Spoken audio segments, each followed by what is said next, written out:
The Republican-controlled U.S. Senate has overturned President Donald Trump's veto for the very first time in nearly 4 years of his office, pushing through a bill on defense spending against a strong objection.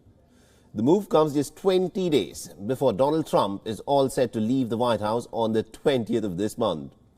The Senate voted with a majority of 81 to 13 to override Donald Trump's veto 2 days before a new U.S. Congress is to be sworn in on office. Now, Donald Trump, who leaves office on the 28th of January, had 8 previous vetoes upheld. Meeting in a rare New Year's Day session, the Senate secured the two-thirds majority that was needed to override the veto with bipartisan support. Further debate?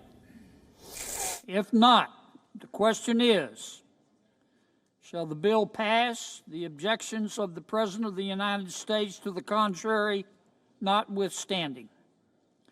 The yeas and nays are required, and the clerk will call the roll.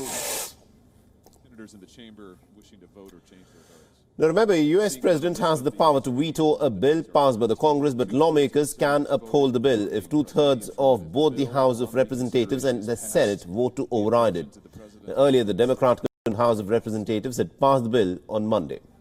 Are there any senators in the chamber wishing to vote or change? Here's what the Senate is focused on: completing the annual defense legislation that looks after our brave men and women who volunteer to wear the uniform.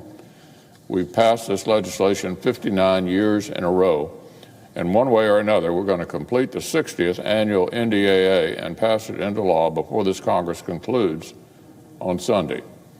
It's a serious responsibility, but it's also a tremendous opportunity to direct our national security priorities to reflect the resolve of the American people and the evolving threats to their safety at home and abroad. It's our chance to recommit to research and development so that our 21st century military is equipped to outmatch any adversary. It's our chance to ensure we keep pace with competitors like Russia and China. The $740 billion National Defense Authorization Act determines everything from how many ships are purchased to soldiers' pay and how to address geopolitical threats.